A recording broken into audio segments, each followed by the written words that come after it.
Hey guys, Jarek and Mookie here, going to be doing some more Halo. This time we're doing some Halo 2 SWAT. This was all I played back in Halo 2.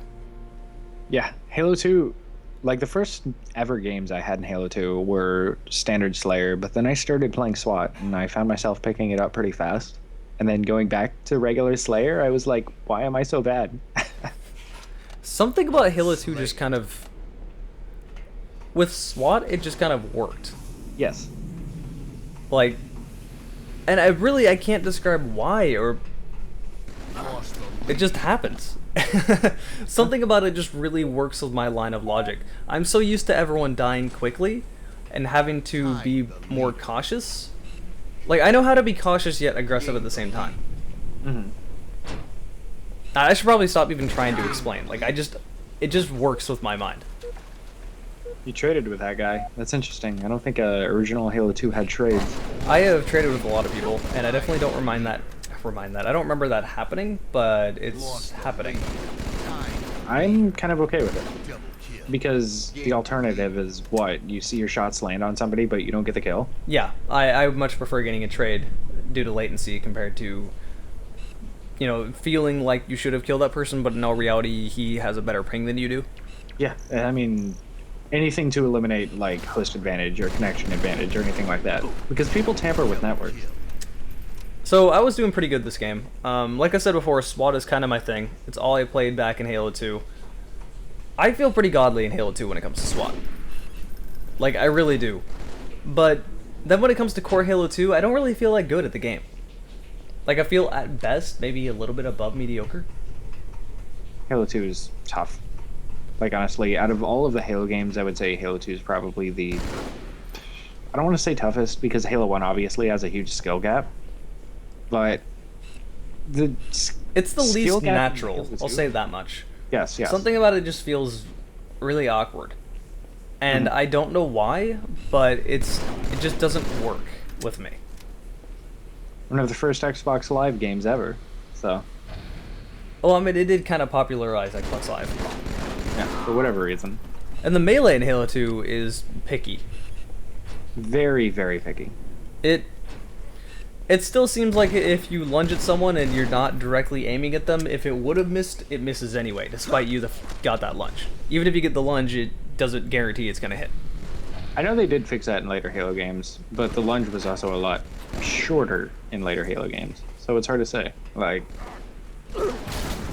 the guy just totally mopped up your team, unfortunately. So we were actually at first at a disadvantage, but two people quit, one on my team and one at their team. So it ended up being 2 versus 2 on Ivory Tower, which I'm totally okay with if we're doing SWAT. This level I don't like for core Slayer, but when it comes to SWAT, it works really well, honestly. But really, when you're just playing core Ivory Tower Slayer, everyone just camps up top with a sniper and a rocket. Yeah, that sounds about right. Ivory Tower, more like camp on that tower. Whatever. Why a lot of people praise this map, but it's not. Dude, this was definitely one of the favorites of Halo 2. And I never have liked it, but I never seem to have a popular opinion of Halo in general.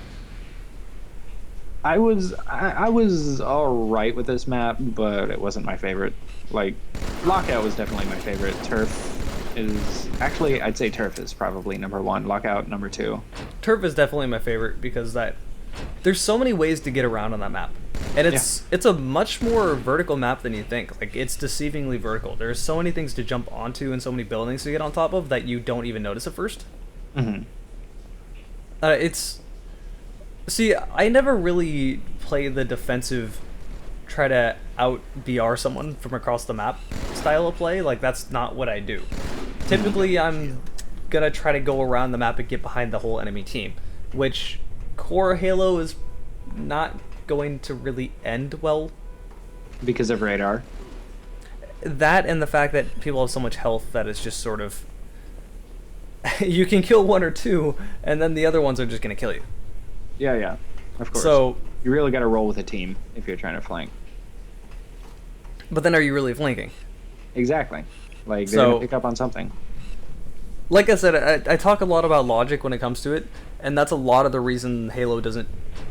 My mind doesn't quite understand Halo naturally, because the tactics I use for every other shooter don't work in Halo. Unless I'm playing SWAT, where people die instantly, then I can totally get behind people and kill the entire team. So what's interesting about Halo 1 right now is there's no radar in Halo 1. Yeah, I noticed that, and there is a radar on Big Team Battle. Really? Yeah. Weird. So I don't know why they have no radar.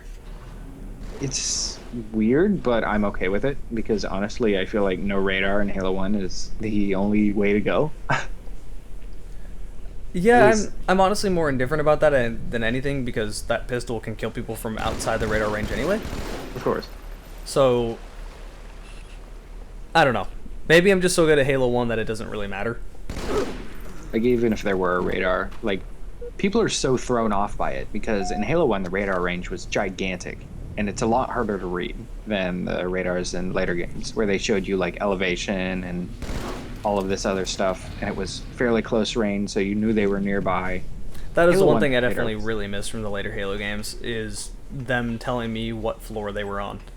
Yes. Because playing on something like Citadel in Halo 3, or not Citadel, on, what's that? Freaking... Epitaph? Yeah. No, well, I mean, get that one too, I guess. The stupid square one with all the gravity lifts. Construct. Yes. It is really annoying figuring out where people are on that level. Yes. It's like, It's a very vertical map, and seeing all these dots on your radar, you're like, where the hell are they? Dude, I panic so much on that level. Because I'll see a dot, and I'll be like looking everywhere, going, where is he? Where is he? And no one's really there. They're like 2 stories behind you, or below you. So, it's weird to see all the improvements they made in Halo, while at the same time I feel like they've kind of made the gameplay worse. Yeah, it's really weird. They've started adding a lot to the core mechanics. I feel like this is a big problem in video games in general. They're adding more features than they need to. There's so much fluff in games where, and unfortunately it seems to be a way of covering up the game actually being bad in a lot of cases. Case in point, Battlefield 4. There is so much stuff shoved into Battlefield 4 that doesn't need to be there. But content sells, having a working hit registration doesn't. 5 minutes remain. So they just make more because that's easier to do. So it's really frustrating how that happens too. Because Battlefield 4, I mean, everyone liked previous Battlefield games. You know, who would figure Battlefield 4 would be bad? But then again, I guess everyone kind of figured that because it just seemed like Battlefield 3.5 and it came out fairly quickly after Battlefield 3. Mm-hmm. Man, I remember.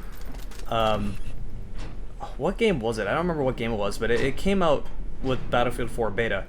And this was only like 7 or 8 months after Battlefield 3 was released, and everyone was like, what the fuck, new Battlefield game this quickly? And just everyone got so mad. Just ridiculously mad about it.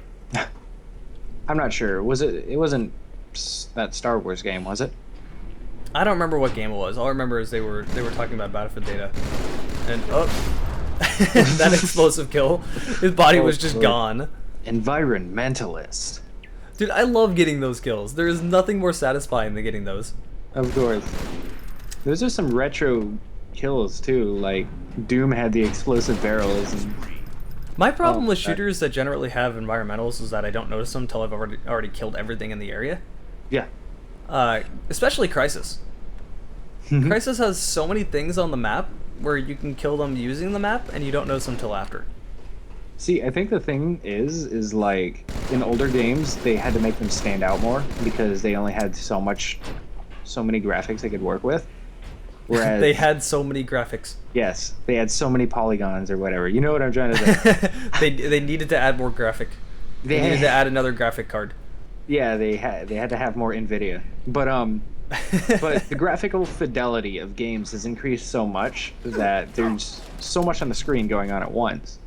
And making something like an explosive barrel stand out in the middle of a freaking, I don't know, like a warehouse. But at this point, you should know what you're looking for. It's a red explosive barrel. Like, you know what that does. That's been there since the start of shooters. True.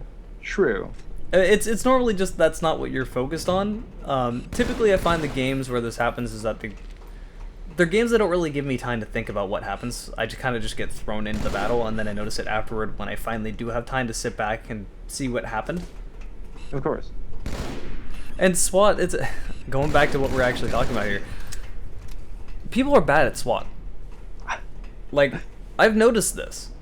It's very true. I can't tell if I'm just better or if people are just bad. I think it's a combination of both. It's something about the way SWAT works is not... It's very obviously not user-friendly. You die in one hit, and if you try to take the normal routes you usually take, you're not going to win. You're gonna get wrecked. So you gotta take all those shortcuts. I just take the same routes I usually take, which are normally the safer routes. Also, something else I wanted to point out. I was playing with my elite bro, who was totally better than anyone else on the opposite team, which is strange. Crayon wins, huh? I had 30 points, he had 20. So, my team was actually holding up. That's a bit rare. Usually when it comes to a game like this, it's like you have like 45 points and they have like none. It's so frustrating how bad teammates can be. But yeah, he didn't do too bad. I mean, he died a lot, but it's better than getting like 7 kills and 17 deaths. At least he went positive. So I had a friendly elite bro that was actually good at the game. I'm okay with this.